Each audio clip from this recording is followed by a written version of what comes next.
Assalamualaikum warahmatullahi wabarakatuh. Perkenalkan, saya Sylvia Rika Amelia, NIM 2019-12034 dari kelas 4A Pengauditan 1. Di sini saya akan membahas mengenai kasus Enron dan KAP Arthur Andersen. Pertama, saya akan membahas tentang kasus Enron. Enron merupakan perusahaan dari penggabungan antara Internot atau penyalur gas alam melalui pipa dengan Houston Natural Gas. Kedua perusahaan ini bergabung pada tahun 1985. Bisnis ini, Enron, bergerak dalam industri energi, kemudian melakukan diversifikasi usaha yang sangat luas, bahkan sampai pada bidang yang tidak ada kaitannya dengan industri energi. Diversifikasi usaha tersebut antara lain meliputi future transaction, trading komoditi non-energi, dan kegiatan bisnis keuangan. Dalam kasus Enron, tokoh penting pendiri Enron yaitu Kenneth Lay, CEO dan CRO sementara yaitu Stephen F. Chopper. Ketuanya yaitu John G. Ray, wakil komisaris yaitu Clifford Bachler. Kasus Enron mulai terungkap pada bulan Desember tahun 2001 dan terus menggelinding pada tahun 2002, berimplikasi sangat luas terhadap pasar keuangan global yang ditandai dengan menurunnya harga saham secara drastis berbagai bursa efek di belahan dunia, mulai dari Amerika, Eropa, sampai ke Asia. Enron, suatu perusahaan yang menduduki ranking 7 dari 500 perusahaan terkemuka di Amerika Serikat dan merupakan perusahaan energi terbesar di Amerika Serikat, jatuh bangkrut dengan meninggalkan hutang hampir sebesar 31,2 US dollar miliar dan menyebabkan 4.000 pegawai kehilangan pekerjaan mereka. Latar belakang penyebab dari kasus Enron yaitu laporan keuangan Enron yang kompleks menimbulkan pertanyaan dari pemegang saham dan analis. Model bisnis dan praktik-praktik tidak etis dari perusahaan ini, antara lain menampilkan data penghasilan yang tidak sebenarnya serta modifikasi secara keuangan demi memperoleh penilaian kinerja keuangan yang positif. Kombinasi dari sekian banyak isu ini kemudian menyebabkan kebangkrutan Enron. Di samping itu, Enron menerapkan praktik akuntansi yang dikenal sebagai mark-to-market accounting, di mana pencatatan aset didasarkan pada nilai pasar bukan pada nilai bukunya. Praktik akuntansi ini juga memungkinkan Enron melaporkan profit berdasarkan proyeksi bisnis bukan berdasar profit sebenarnya. Kronologi kasus Enron. Pada tahun 1997, Enron membeli perusahaan pembangkit listrik Portland General Electric Corp senilai $2 miliar. Sebelum tahun 1997 berakhir, manajemen mengubah perusahaan tersebut menjadi Enron Capital and Trade Resources, yang menjadi perusahaan Amerika terbesar yang memperjualbelikan gas alam serta listrik. Pendapatan meningkat drastis dari $2 miliar menjadi $7 miliar, dengan karyawan yang juga tumbuh dari 200 orang menjadi 2.000 orang. Enron membentuk pula Enron Online atau EOL pada bulan Oktober 1999. EOL merupakan unit usaha Enron yang secara online memasarkan produk energi secara elektronik lewat website. Dalam sekejap, EOL berhasil melaksanakan transaksi senilai $335 miliar pada tahun 2000. Pada Januari 2000, Enron mengumumkan sebuah rencana besar yang amat ambisius untuk membangun jaringan elektronik broadband yang berkecepatan tinggi atau high-speed broadband dengan kapasitas jaringan penjualan bandwidth untuk melakukan penjualan gas serta listrik. Enron membiayai ratusan juta dolar guna melaksanakan program ini. Walaupun keuntungannya belum nampak, namun harga saham Enron di Wall Street melonjak menjadi $40, bahkan meningkat menjadi $90 $1,56, sehingga Enron dinyatakan oleh majalah Fortune maupun media lain sebagai one of the most admired and innovative companies in the world, atau perusahaan Amerika yang paling inovatif selama 6 tahun berturut-turut. Enron menjadi sorotan masyarakat luas pada akhir 2001. Ketika terungkapkan bahwa kondisi keuangan yang dilaporkannya didukung terutama oleh penipuan akuntansi yang sistematis, terlembaga, dan direncanakan secara kreatif. Operasinya di Eropa melaporkan kebangkrutannya pada 30 November 2001, dan 2 hari kemudian, pada 2 Desember, di Amerika Serikat, Enron mengajukan permohonan perlindungan. Saat itu, kasus itu merupakan keberangkutan terbesar dalam sejarah Amerika Serikat dan menyebabkan 4.000 pegawai kehilangan pekerjaan mereka. Tuntutan hukum terhadap para direktur Enron setelah skandal tersebut sangat menonjol karena para direkturnya menyelesaikan tuntutan tersebut dengan membayar sejumlah uang yang sangat besar secara pribadi. Selain itu, skandal tersebut menyebabkan dibubarkannya perusahaan akuntansi Arthur Andersen yang akibatnya dirasakan di kalangan dunia bisnis yang sangat luas. Selanjutnya yaitu akan membahas kasus KAP Arthur Andersen. Fakta dari kerjasama KAP Arthur Andersen dan Enron. Yang pertama yaitu Board of Director atau Dewan Direktur, Direktur Eksekutif, dan Direktur Non-Eksekutif. Membiarkan kegiatan-kegiatan bisnis tertentu mengandung unsur konflik kepentingan dan mengizinkan terjadinya transaksi-transaksi berdasarkan informasi yang hanya bisa diakses oleh pihak dalam perusahaan atau insider trading, termasuk praktek akuntansi dan bisnis tidak sehat sebelum hal tersebut terungkap kepada publik. Yang kedua yaitu Enron merupakan salah satu perusahaan besar pertama yang melakukan outsourcing secara total atas fungsi internal audit perusahaan.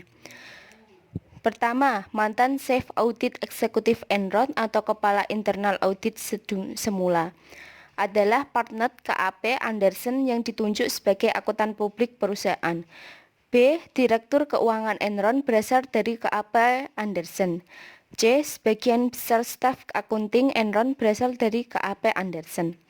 Yang ketiga yaitu pada awal tahun 2001, partner KAP Andersen melakukan evaluasi terhadap kemungkinan mempertahankan atau melepaskan Enron sebagai klien perusahaan, mengingat resiko yang sangat tinggi berkaitan dengan praktek akuntansi dan bisnis Enron.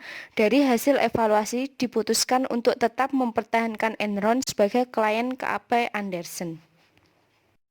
Selanjutnya yang keempat yaitu salah seorang eksekutif Enron dilaporkan telah mempertanyakan praktek akunting perusahaan yang dinilai tidak sehat dan mengungkapkan kekhawatiran berkaitan dengan hal tersebut kepada CEO dan partner KAP Andersen pada pertengahan 2001.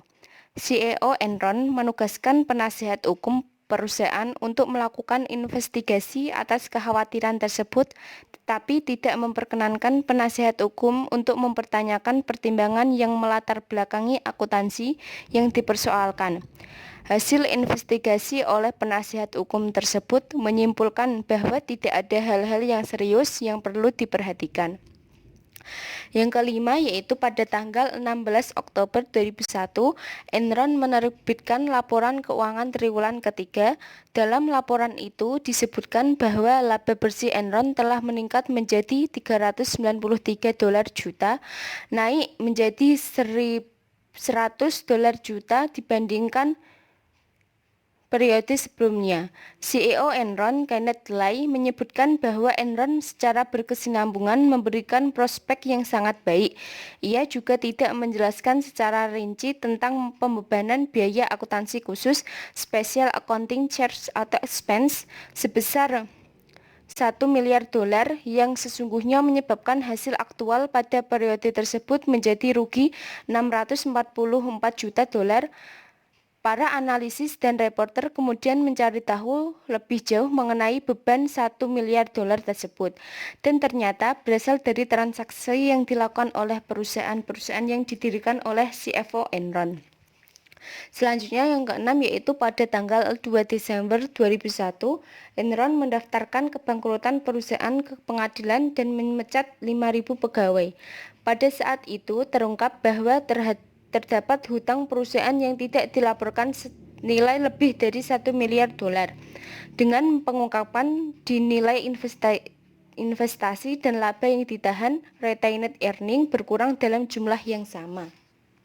Fakta kerjasama selanjutnya yang ketujuh yaitu Enron dan KAP Anderson dituduh telah melakukan kriminal dalam bentuk penghancuran dokumen yang berkaitan dengan investigasi atas kebangkrutan Enron atau penghambatan terhadap proses peradilan. Yang kedelapan, dana pensiun Enron sebagian besar diinvestasikan dalam bentuk saham Enron.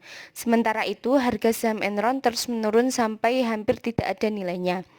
Yang kesembilan, KAP Anderson diberhentikan sebagai auditor Enron pada pertengahan Juni 2002, sementara KAP Anderson menyatakan bahwa penugasan audit oleh Enron telah berakhir pada saat Enron mengajukan proses kebangkrutan pada 2 Desember 2001. Yang ke-10 yaitu CEO Enron, Kenneth Lay mengundurkan diri pada tanggal 2 Januari 2002, akan tetapi masih dipertahankan posisinya di Dewan Direktur perusahaan. Pada tanggal 4 Februari, Mr. Lay mengundurkan diri dari Dewan Direktur perusahaan. Yang ke-11, tanggal 28 Februari 2002, KAP Anderson menawarkan ganti rugi 750 juta US dollar untuk menyelesaikan berbagai gugatan hukum yang diajukan kepada KAP Anderson. Yang ke-12, pemerintahan Amerika, the US General Service Administration, melarang Enron dan KAP Anderson untuk melakukan kontrak pekerjaan dengan lembaga pemerintahan di Amerika. Fakta dari kerjasama selanjutnya yang ke-13 yaitu tanggal 14 Maret 2002, Departemen Kehakiman Amerika memvonis KAP Anderson bersalah atas tuduhan melakukan penghambatan dalam proses peradilan karena telah menghancurkan dokumen-dokumen yang sedang diselidiki. Yang ke-14, KAP Anderson terus menerima konsekuensi negatif dari kasus Enron merupakan kehilangan klien, pembeletotan afiliasi yang bergabung dengan KAP yang lain dan pengungkapan yang meningkat mengenai keterlibatan pegawai KAP Anderson dalam kasus Enron. Yang ke-15, tanggal 22 Maret 2002, mantan Ketua Federal Reserve Paul Volcker yang direkrut untuk melakukan revisi terhadap praktek audit dan meningkatkan kembali citra KAP Anderson mengusulkan agar manajemen KAP Anderson yang ada diberhentikan dan membentuk suatu komite yang diketuai oleh Paul sendiri untuk menyusun manajemen baru. Yang ke-16, tanggal 26 Maret 2002, CEO Anderson, Joseph Berandino, mengundurkan diri dari jabatannya. Yang ke-17, tanggal 8 April 2002, seorang partner KAP Anderson, David Duncan, yang bertindak sebagai penanggung jawab audit Enron, mengaku bersalah atas tuduhan melakukan hambatan proses peradilan dan setuju untuk menjadi saksi kunci di pengadilan bagi kasus KAP Anderson dan Enron. Yang ke-18, tanggal 9 April 2002, Jeffrey McMahon mengumumkan pengunduran diri sebagai Presiden dan Chief Operating Officer Enron yang berlaku efektif 1 Januari 2002. Yang ke-19 yang terakhir, tanggal 15 Januari 2002, juri federal di Houston menyatakan KAP Anderson bersalah telah melakukan hambatan terhadap proses peradilan. Dampak dari akibat kasus Enron dan KAP Anderson di Amerika dan Indonesia. Yang pertama, seperti yang saya kutip dari sumber yang sama, yaitu dari blog yang dipostkan oleh Dr. Dedi Kusmayadi SE MSI AK. Kasus ini mempunyai implikasi terhadap pembaruan tatanan kondisi maupun regulasi praktik bisnis di Amerika Serikat, antara lain. Yang pertama yaitu pemerintah AES Amerika Serikat menerbitkan Sarbanes-Oxley Act atau SOX untuk melindungi para investor dengan cara meningkatkan akurasi dan reliabilitas pengungkapan yang dilakukan perusahaan publik. Yang kedua, perubahan-perubahan yang ditentukan dalam Sarbanes-Oxley Act untuk menjamin independensi auditor, maka KAP dilarang memberikan jasa non-audit kepada perusahaan yang diaudit. Yang ketiga, SOX melarang pemusnahan atau manipulasi dokumen yang dapat menghalangi investigasi pemerintah kepada perusahaan yang menyatakan bangkrut. Yang keempat, International Federation Accountants atau IFAC pada akhir tahun 2001 merevisi kode etik bagi para akuntan yang bekerja agar menjadi whistleblower. Selanjutnya yang kelima yaitu AICPA dan The Big Five KAP di Amerika mendukung inisiatif reform yang melarang KAP untuk menawarkan jasa internal audit dan jasa konsultasi lainnya kepada perusahaan yang menjadi klien audit KAP yang bersangkutan. Yang keenam, John Whitehead dan Ira Milstein, ketua bersama Blue Ribbon Committee SEH, mengeluarkan rekomendasi tentang perlunya Kongres menyusun undang-undang yang mengharuskan perusahaan go public melaksanakan dan melaporkan ketaatannya terhadap pedoman corporate governance. Yang terakhir, yang ketujuh, yaitu Securities Exchange Commission atau SEC dan New York Stock Exchange (NYSE) menyerukan bahwa auditor internal harus lebih mempertajam peran dalam pemeriksaan ketaatan, mengelola risiko, dan mengembangkan operasi bisnis, dan setiap perusahaan diwajibkan untuk memiliki fungsi audit intern. Selanjutnya yaitu dampak lain dari kasus ini yang saya kutip dari sebuah artikel yang berjudul Audit Eksternal dan Hubungannya dengan Komite Audit oleh IKI. Ini juga masih terlibat dalam dampak akibat dari kasus Enron dan KAP Anderson di Amerika dan di Indonesia. Tapi ini termasuk dalam dampak yang kedua, yaitu dampak dari sebuah artikel yang berjudul Audit Eksternal dan Hubungannya dengan Komite Audit oleh IKAI. Dalam artikel tersebut dijelaskan menurut Agus Kretato, anggota Komite Audit PT Bank BII Tbk, dalam pembahasannya tentang kriteria pemilihan auditor eksternal, menjelaskan bahwa profesi akuntan publik saat ini sedang mendapatkan sorotan tajam bahkan sinis dari masyarakat umum akibat terjadinya skandal-skandal besar di negara maju seperti AS, yaitu kasus Enron dan WorldCom. Akibat kasus-kasus tersebut, kini kredibilitas akuntan publik menjadi jatuh, terutama disebabkan oleh keterlibatan Arthur Andersen, salah satu KAP terbesar di dunia, di dalam skandal tersebut. Akuntan publik tidak lagi dipandang sebagai profesi yang unik, melainkan sebagai industri yang tidak lepas dari kepentingan bisnis yang sempit. Fenomena ini telah mendorong berbagai upaya untuk memulihkan kepercayaan masyarakat terhadap profesi akuntan publik. Contoh yang paling nyata adalah inisiatif Sarbanes-Oxley yang merekomendasikan pembentukan Badan Pengawas Akuntan Publik di pasar modal.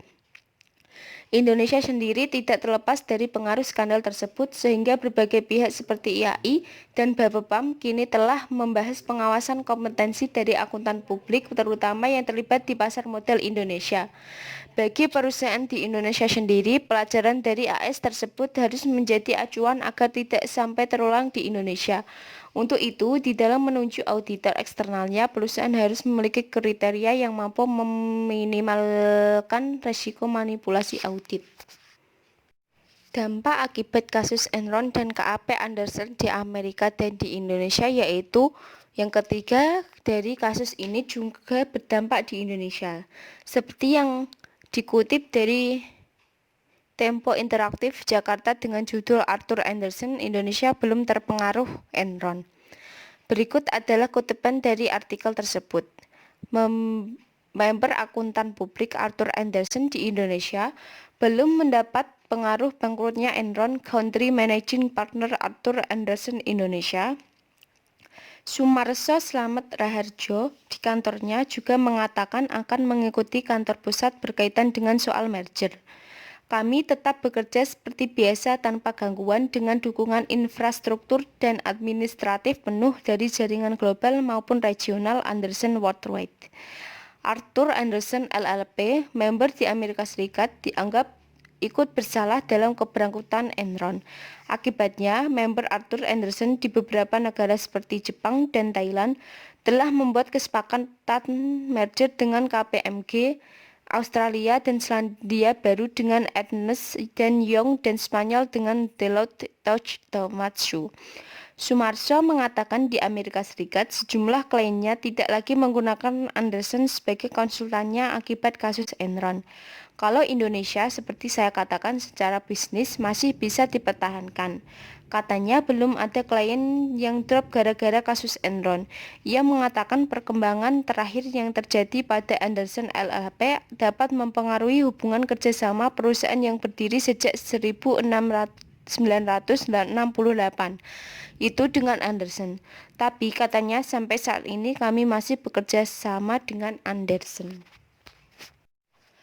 Tapi jika Andersen di Amerika Serikat kondisinya tidak membaik, katanya mau tidak mau kita juga nantinya terpaksa harus merger. Ia mengatakan Arthur Andersen Indonesia yang memiliki lebih dari 1.000 eksekutif akan mengikuti kebijakan pusat. Dengan siapa kita merger, kita ikutin. Katanya, alasannya jika merger sendiri meskipun berhak, nilainya akan dipandang kecil. Ia juga mengatakan dirinya dan sekitar 40 partner Prasetya Utomo akan terus mengkaji dengan hati-hati beberapa opsi sambil mencermati perkembangan di AS. Pada waktunya nanti, lanjut dia, Prasetya Utomo akan membuat keputusan yang sebaik-baiknya untuk melindungi kepentingan karyawan. Seandainya merger, tidak ada pemutusan hubungan kerja, tidak ada, itu tegasnya.